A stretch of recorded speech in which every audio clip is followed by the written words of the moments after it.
NHL, your daily podcast on the National Hockey League. Part of the Locked On Podcast Network, your team every day.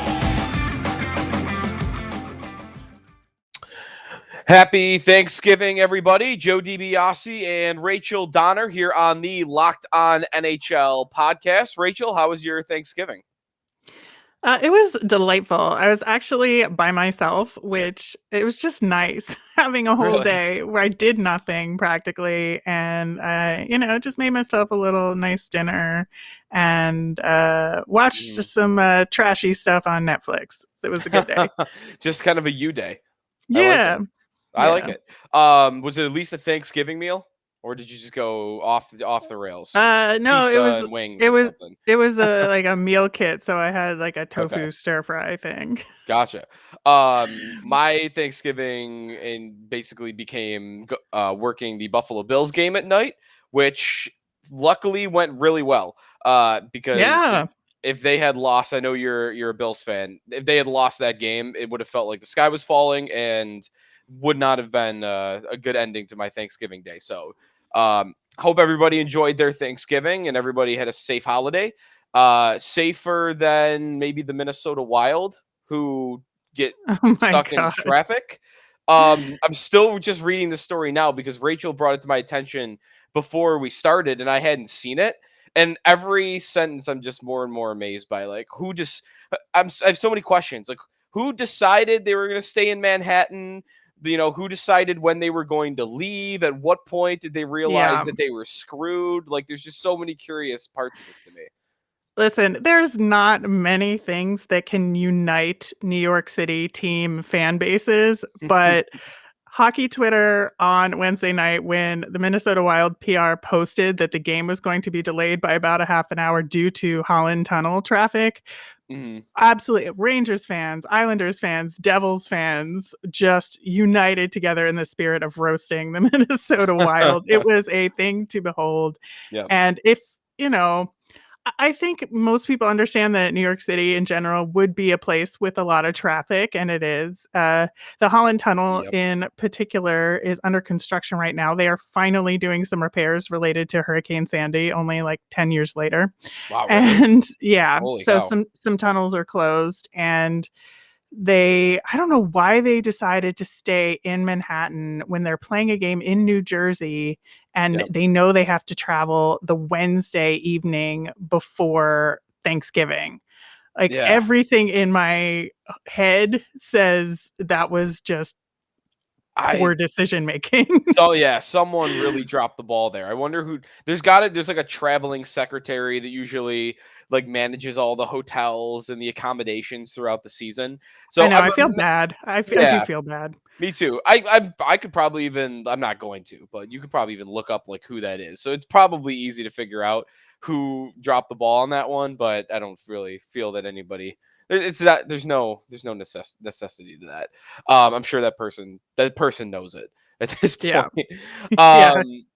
So but we have a lot of games on the schedule today. We're recording Friday morning as we normally do, and if you want to watch hockey today, if you're off, like almost everybody is off. Are you off? I have to work, but I'm in radios. Radios, it doesn't abide by holiday schedules and holiday rules really. So I'm working, but most people would be off. And if you want to just sit back and watch hockey all day, like I love the staggered schedule. Like the league has not done enough of this to me over the years, especially on weekends, like on Saturdays and Sundays. And today's basically that. And you've got a game at 1:00, Rangers at Bruins. You've got three games actually at 3:30, Hurricanes, Flyers, Jets, Wild, Blues, Blackhawks. And then at 4, Senators, Ducks, 5, Panthers, Capitals, 6, Devils, Senators, leading up to the 7:00 slate of games. And then you've got a late game, 10:30, the Sharks and the Maple Leafs. You can literally watch hockey for like 15 hours today if you want. And I love that. Yeah, it is a really great lineup too. I think that, they always try and put some fun rivalries in there. And there's just some interesting odd games as well. I the Blues Blackhawks is always a good rivalry, even though the Blackhawks aren't quite as good. They've been doing okay recently, but that's always a good rivalry game. Rangers Bruins is always good. And, I really like the Panthers Capitals game as Yeah. well. So, Yeah. We were going to talk about the Capitals a little bit. Like, that to me is the best game of the day, just because of how great the Panthers have been all season. And part of me still wants to believe that something that Washington is doing is fluky. I don't know what it is. It's not really their goaltending, because their goaltending statistics have not really been through the roof. And I've only seen them a couple of times, but it seems like Vitek and Samsonov have been at least okay. They've got injuries, so they're going to get healthy at some point. But I mean, the story about them right now is really that Alex Ovechkin is just chasing down record after record. And now it is that he is 2 goals back of Dave Andreychuk to tie the all-time league record for power play goals in a career. And like, it's so incredible, of course, that he's even in that, given the era that he's played in. But Ovechkin just chasing down records almost feels like the story of the league this year. yeah, it has been so much fun to watch. And, even as obviously a fan of a rival team, you just can't help but wonder, because these records are just something that, if you thought about them even 5-7 years ago, some of them just seemed so insurmountable. And to see him actually, at this age in particular, just racking up the points is it's really fun. I really like it. Yeah, third in the league in scoring with 33 points, first in the league in goals with 15 goals in 20 games. Where did you stand on him getting Gretzky's record before the season? Were you thinking he was going to do it, or were you on the fence? I forget. I think. Oh, now I'm trying to remember what I thought. um, I What? I think he has a real solid shot at it. Mhm. I think that he got hosed by all the obviously shortened seasons and lockouts and Labor whatnot. And negotiations. Yeah, geez. yeah, but I just think he has it in his head that he's going to do this thing. And I think it's also important that he has a team and an organization that's absolutely supporting him Yeah. in this. And, he got the contract thing out of the way in the off season. So now this is just the only thing in his way. Yeah. Did you see, was it James Myrtle of The Athletic was having a Twitter debate with people on the Mount Rushmore of hockey? And I mean, that's Oh God. a very sports radio-y type of conversation there. And of course I have to throw it your way at least a little bit. Not even because of that, but people started fighting back and forth about Crosby versus Ovechkin is really what it turned into. And like, I'm kind of inclined, like, they're so great, both of them, that the debate is almost dumb, because one is probably the best goal scorer of all time, and the other is one of, like, maybe a top 5 hockey player in NHL history. Like, you really shouldn't be picking and choosing, but Yeah. I'm becoming more and more inclined to be like, Ovechkin, when you're the best at all time at something and it's goal scoring, it's not something niche. I'm inclined to put Ovechkin, like, really high, like up on the ladder of league legacy, or whatever this conversation would be that we're talking about. Yeah, I'm not a huge fan of using Mount Rushmore as Yeah. the thing, because 4 is first of all a weird number to have to choose, but also just the what the nature of Mount Rushmore is. Right. But the I think that it's comparing apples and pears with Crosby and Ovechkin. They're good at different things, and it's just because of the draft year tie that they're linked together like this. And I don't know. I think they're both good in their own ways, and they're just hard to Yeah. compare directly. Yeah, no, that's fair for sure. So anyway, staggered schedule though today. That I think is the best game of the day. But you got a lot of action. You've got Colorado playing later against the Dallas Stars. They keep rattling off wins. We'll talk about them a little bit as well. And as I mentioned, the late game tonight, the only late game tonight is the Maple Leafs at the Sharks. The Maple Leafs are going for a franchise record, 11 wins in a calendar month. They have never done that in their entire 100 and whatever year history. That seems like a very Toronto Maple Leafs stat to try and achieve. 11 wins. Will they celebrate after? Yeah, I just don't know. I mean, I think if they do it, it's great. Getting a lot of wins is great, but that particular stat just seems kind of like, okay, fine, you're in a winning streak. Good for you. You're not walking around knowing the Flyers franchise record for wins in a month. I'm not carrying that around either for any team. So yeah, it's kind of a dumb record. We'll talk. Let's talk about the Panthers when we come back a little bit. We'll kind of bounce around the league a little bit. There's some hot teams. The Flames are looking really good. Best goal differential in the West or in the league? In the league. In the league, yeah, plus 30. So we'll talk about them, and the Islanders are off to a really tough start in their new building in Belmont. And then there's Olympic uniform stuff that we should talk about. There's the Locked On NHL power rankings that I know we both have opinions on. I know they touched on it yesterday, but we'll touch on that as well. That's all coming your way in just a minute.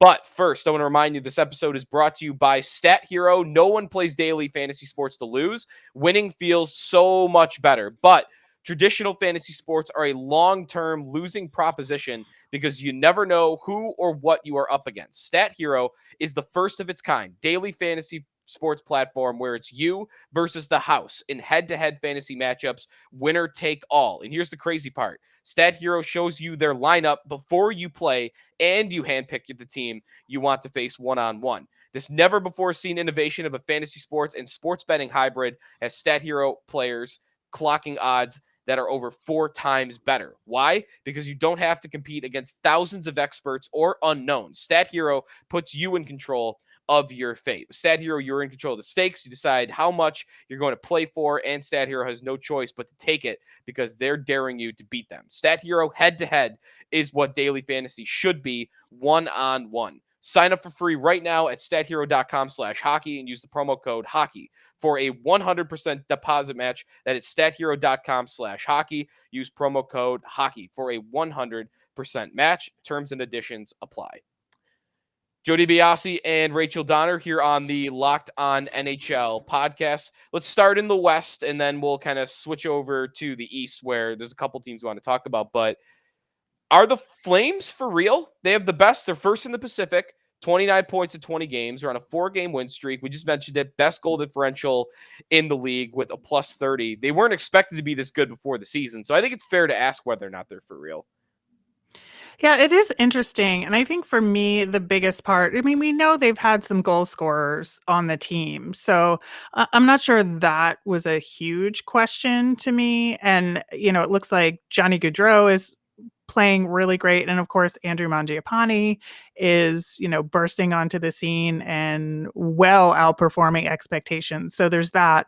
And you have to ask whether or not that's sustainable. But I think it is actually, because they're getting contributions from a lot of people on that front. But I think for me, the big question was defensively, are they that good? And, that's where things could falter in my estimation for them. And so, I was asking myself, is the defense that good looking at that goal differential, right? Or is it been all Markstrom this season? And so digging into some goalie stats on that front, if you look at all goalies who have 5 or more starts this season on the Money Puck goalie stats, 17.6% of shot attempts in front of him are blocked, which is not the bottom of the league, but bottom tier for sure. And then you look at the top of that list, it's Robin Lehner at 22.31%. So Robin Lehner is getting, 5% more of the shots in front of him blocked than Markstrom. So, I mean, you can't look at this stat in isolation, of course, but I think it's indicative. And we all know that Markstrom has been stealing games just from the eye test. And this is, a stat that kind of backs that up a little bit. Yeah, definitely. They're number 1 in the league in save percentage. That's at least at 5-on-5. I'm pretty sure they're also just in all situations, but number 1 in the league in save percentage because Markstrom's at a 940, and Daniel Vladar, who they traded for from Boston in the offseason, he's played 5 games and he's had a 946. So you make a good point about like how much of it is the goaltending too. It's not just like they have this shutdown, defensive system and blue line. I mean, they've got good players on the blue line. Like Noah Hanifin is a solid defenseman. Chris Tanev, even the third pair, like Nikita Zadorov is a decent third pair guy, but they're not a juggernaut on the blue line. Right. So I agree. I think what they're doing is sustainable. I also would like to throw in the point of I don't know who would knock them out of a spot in the Pacific. Like of all the divisions right now, if you made me guess at who the top 3 are, like by season's end, I would feel almost more confident in the Pacific than anybody else. And I guess that means I don't really think what Anaheim has done this year, what San Jose has done this year, and what LA has done this year is sustainable the same way what Calgary is. And that it's just kind of the division as a whole. Vancouver is in shambles. Their GM's meeting with their owner to explain why they're terrible. So that's a part of it too. Like Calgary looks pretty good. It looks great. And that division does not look that hard right now. Is there a team? Is that wrong to you? Is there a team outside that top 3 that you would think deserves some respect there? I mean, I think with the other teams there, they're all a little streaky. The Ducks came out to a big start. They're coming back to earth, a 3-game losing streak. They won the Shark. Yeah. Sorry, excuse me. They won. Sorry to interrupt you. They won 8 in a row, and then I think they've lost their last 3. Yeah. Yeah. So it's the Sharks have been a little up and down, better than expected, but I just don't see them breaking into that top tier. Kings are the same way. They started out with a bang, but coming back to earth a little bit. And of course, we know what's going on with Vancouver and Seattle. So I just don't see much changes going on in that division, at least for the next little while. Right. Let's hop over to the Metropolitan Division. The New York Islanders have lost 7 straight games, and they have now lost their opening 3 games at their home arena in Belmont. That was kind of an excuse. It was a worthy excuse of why they had been struggling to begin the year, was they were only playing on the road, but now here they are losing 3 straight home games to open their new building, and they now they're in dead last in the Metro with 12 points in 16 games, 8 points back of anybody else. Philadelphia and New Jersey are both sitting at 20. And like it's getting bad quickly for the Islanders. I don't know what happens though. Like is this going to be them all season? Because they've been so consistent over the years that it's they don't, like you just said, like how these teams in the Pacific have been streaky. That hasn't been the Islanders. So I don't know. Maybe this is just them this season. Maybe they're just bad. Yeah, I mean, I do want to give them, a little bit of a break here just because they've had such a difficult time with COVID over the last little bit. And there's a question that I have about whether or not they should have postponed some Islanders games. And apparently it was requested and denied. And, they were basically icing, half a Bridgeport lineup for a couple of games. And I think it's a little unfair to judge them on this solely on their play. Now, their play has not been great. And I think that Barry Trotz system, while it's impressive, it's, it is beatable. And especially if you know that's what you're getting. I think there's, several things that are going on there. Dom Lesheshkin at The Athletic wrote a little tidbit on his column and suggested there are 2 main issues. And I don't disagree with him. The first being Matt Barzal isn't producing up to expectation. And he's particularly been a defensive liability at 5-on-5. And, when he's like the guy that you're depending on and he's a little bit of a defensive liability, but you need him out there scoring goals. He hasn't had Anders Lee with him because Lee has been out a little bit. And of course, like Eberle got traded to, or is on Seattle now. Yeah. So, I think that along with the fact that their fourth line, which was such a part of that Barry Trotz system, has not been performing either. And, the fact that they roll lines evenly in that fourth line actually contributes offensively and defensively in that system. Those are the 2 things that have been failing them, according to Dom. And I don't disagree with that. Yeah. The good news is you're at least not hearing rumblings about, the guys getting tired of the system and whatnot. It's actually Trotz has done such a good job at allowing that to not become a frustration among the players, because other coaches that are kind of that like very what's the word I want here? Very like obsessed with like the system and like how much effort goes into the back checking and not a lot of emphasis on the offense and whatnot.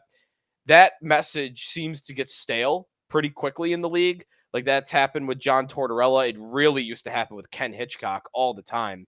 And Trotz just like that. It doesn't seem to happen where like he's just there and the players accept it and they're just like, they know the drill and they never get upset about it. I think he's been given credit as kind of a player's coach at times though. So I feel like he goes about it the right way. So at least the system seems to be something that'll hold up throughout the rest of the season. But yeah, we'll see what happens with the Islanders. Rachel's going to tell you about Bet Online in just a second. When we come back, we still got to talk about the Florida Panthers, and we're going to bounce around our Locked On NHL power rankings for a little bit because I know we've got takes on them. I want to talk about Colorado, who's down at 13. Nazem Kadri is playing unbelievable. So we'll talk about all that in just a second. But Rachel's going to tell you about Bet Online first. Yeah, Bet Online, they are back and better than ever with a new web interface for this basketball and hockey seasons. They've got more props, odds, and lines than ever before. Bet Online remains your number one spot for all the basketball and football and hockey action this season. Head to the new updated desktop or mobile website to sign up today and receive a 50% welcome bonus on your first deposit. Just use that promo code Locked On, that's all one word, to receive your bonus. From basketball, football, the NHL, boxing, UFC, right to your favorite Vegas casino games. Don't wait and take advantage of all of the amazing offers available for this season. Bet Online is the fastest and easiest way to bet on all your favorite sports. Bet Online, where the game starts. Joe DiBiase and Rachel Donner, thanks for making Locked On NHL your first listen every day. We're free and available on all platforms. I lied. We're not getting to all that other stuff I just teased next. We're going to get to that in a second, but we got to talk about the Olympic uniforms for at least a minute. Oh, yes. Where do you want to start? The U.S. jerseys, the Canadian jerseys? Where do you want to start? Let's start with the Finland jerseys, which are the best. They are easily the best. Easily the best. Oh, man. I want one so bad. I might get myself a Barkov. A Barkov jersey. They're just clean looking. The white ones are so clean looking, especially. I know. The lion on it. Mm-hmm. Yeah, Finland crushed it. But like they kept it simple, right? Like they didn't try too hard, it seems. Like you know your colors, you know your logo, just make it work. Don't try too hard. And maybe try enough though, because maybe that's the criticism of the US jerseys, that they didn't try enough. I don't know. I like the Finland ones the most. By the way, before we get into the other ones, am I missing any? Do we have any other teams that have released their uniforms, or is it just you? I was poking around for the Sweden jerseys and I didn't see anything out there yet. So, all right, unless I'm missing, we'll have to keep an eye on those. But Canada, I liked the black ones honestly. They kind of reminded me. They were giving me Team North America vibes. Something about like this is what a supervillain would wear if they were playing hockey. Just something about the dark colors and the red trim is really, I guess, all that it is. So I like the black ones. I wasn't in love with them. I liked them. The white one's good. The red ones. I know that Hockey Canada has black in their logo, but you're Canada. Your flag's red and white. You don't have a speck of white on your home uniforms. I thought the home ones were pretty rough. Yeah, I only like the white ones. I think the other two are terrible. The black one reminds me of that whole NHL Black Ice edition, which was just garbage. And like you said, their colors are red and white. So I think people are trying to make too much of these black jerseys across the board. I just think it's this design trend, and I don't generally like it unless that's part of your color scheme, like the LA Kings. I think they can have black jerseys because it fits. Yeah. But that red and black is just bad. And some people are making fun of what they did to the maple leaf. It's Yeah, a design choice, and I get it if you like it, and I get it if you hate it. It's a little different. So, it kind of that's, looks like a starfish. Is that what I'm looking yeah, for or here? like the old Shell or the Shell Oil logo. I saw Yeah. somebody Yep. Yeah, did that. the leaf shape was a little strange. I'm not like a huge stickler over that part of it. I wanted to see more white. Just get more white in the uniforms, and I still like them more than the US jerseys though. Where did Oh you say on the man. US jersey? I could not stand the US jerseys. Most of Yeah, I've said this before, but my gut reaction was that it was a 90s Tommy Hilfiger ad. them. That is so And good. The white one especially, so true. oh man, and I get the comparison to soccer jerseys. I think Mm, it kind of does have a soccer-ish look to it, which I'm not opposed to in theory, but the problem is soccer jerseys have sponsor ads as their main thing, and right. so when it's just USA and it's not some weird corporate logo, I think that looks funny, honestly. Yeah. Also, did you see the US when they unveiled them, USA Hockey in their public their release? The explanation for the jersey was American pride and ingenuity were the inspiration behind the USA Hockey look. The new USA Hockey jersey pays homage to America's industrial past while representing the future of innovation and technology. How do you get that from these from these jerseys in any way? I don't under Well, It's so funny. here's the thing. I have worked in marketing and advertising in my career, Okay, and that makes perfect sense to me. does it? That just sounds like something a copywriter in marketing would come up with to try Yeah, and sell it to a brand. right. So, So you can at least have an appreciation for it. yes. Whoever I wrote that, I give you, like, gold star, gold star. Yeah. I just the thing I'm maybe most upset about is the third jersey. Not even because it's worse than the other two. It's just my favorite jersey in sports is the USA Hockey 60s throwback with the Yeah. USA across the in diagonal across the chest. And wish that that would just be their white uniform every single time, but to not even have it as an alternate this time, that kind of stinks to me personally. Yeah, it's the best one, and it's just easy to go to, and it feels inspirational, and I Mhm. just, like, don't mess with perfection. Right. Don't try too hard. Although on these ones, it doesn't. They just threw some lines down. I know they definitely probably put a ton of effort into it, but it feels like you could have done that in like 10 minutes. Those jerseys, but I don't know. All right, let's get back to the National Hockey League as we might not even have NHL players at the Olympics. Like Elliot Friedman was talking about the other day that like the league is, they're not happy right now that is happening, and there maybe it might happen to where they pull out, but we'll see. The Florida Panthers, they're on an 11 game home win streak to start the season. They are first place in the Atlantic Division. Did you have that in front of you? What the record was? I think they're closing in on the record for a home win streak. Yeah, the next one will do it. They're tied right now. The next one will do it, and they're on the road tonight against the Mhm. Washington Capitals. Their next home game to which they could break it will be against the Kraken tomorrow at 6. I say they do it. The Kraken are not good this year at all. So I'd predict they do it. Also, the Colorado Avalanche are sitting at 21 points. They have won 6 games in a row. This is kind of where I want to turn it over to our Locked On Power Rankings for a second. They landed at 13th. I thought they were going to move way higher than that. They're at 19 before. They're at 13 now. And our partners at Bet Online, they are back to being the Stanley Cup favorite. And they are doing Mhm. this, by the way, without Nathan McKinnon. They're doing it with Mikko Rantanen switching from wing to center, at least in the last couple of games. I'm not sure if he's done that since McKinnon got hurt, or just that's just a recent thing. And then Nazem Kadri just suddenly is turning into Connor McDavid. Like, where did this come from?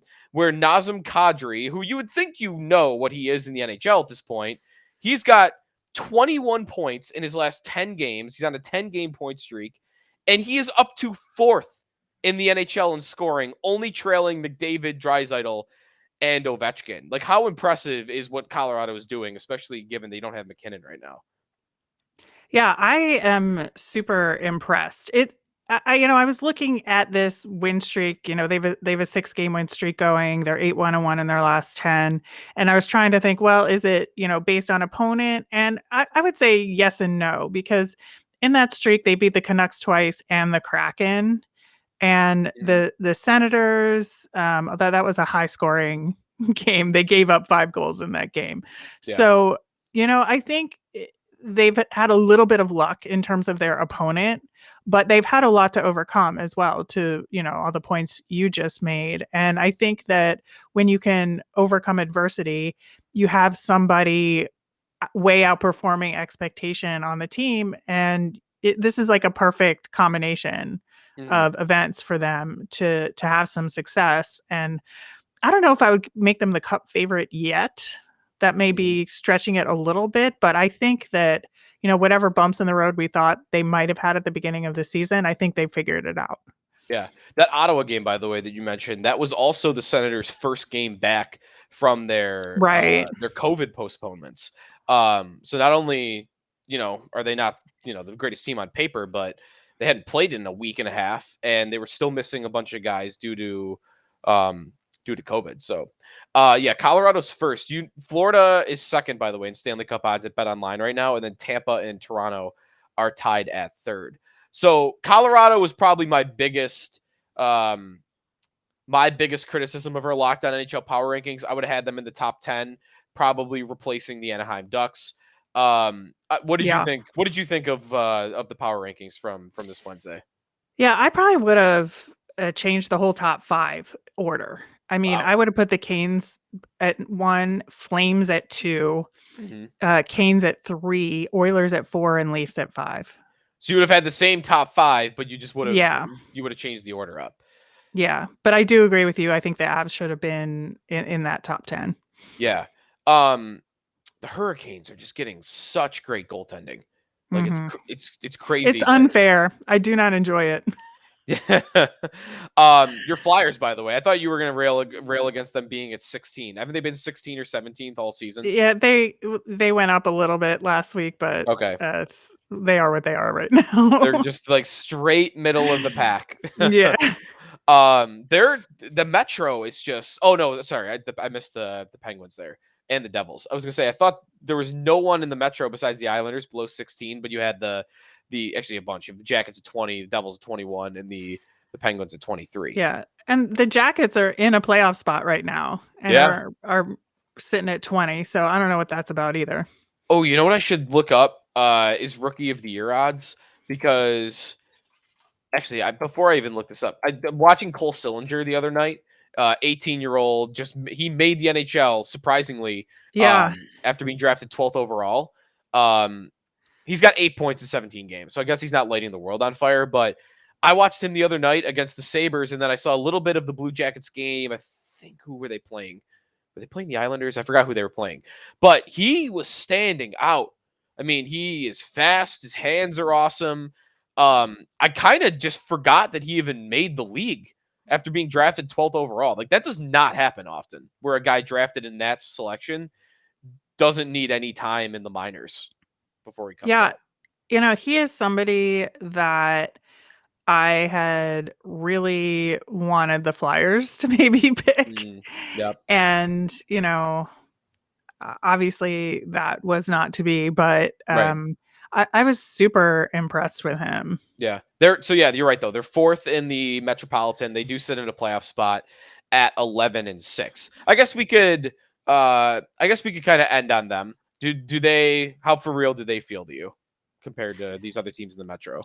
I feel like the Penguins are going to somehow get it together, as they always do, and take over that spot. That is my current line of thinking. Okay, but I think they're a lot better than people would have given them credit for, and I don't think they're going to falter particularly. I just think the Pens are going to do the thing that they do.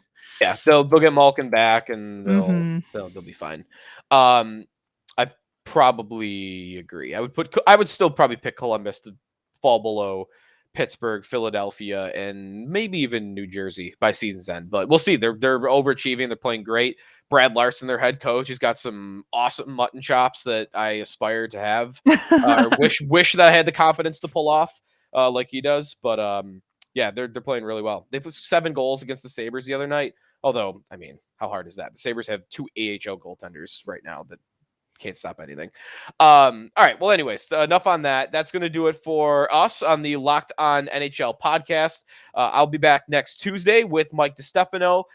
Me and Rachel will rejoin you next Friday. Everybody enjoy the hockey today. There's going to be a lot of it. Thanks for making Locked On NHL your first listen every day. Now go make your second listen Locked On Bets, your daily one-stop shop for all your gambling needs. Locked On Bets, hosted by your boy Q, with expert analysis and insight from Lee Sterling. It is free and available on all platforms.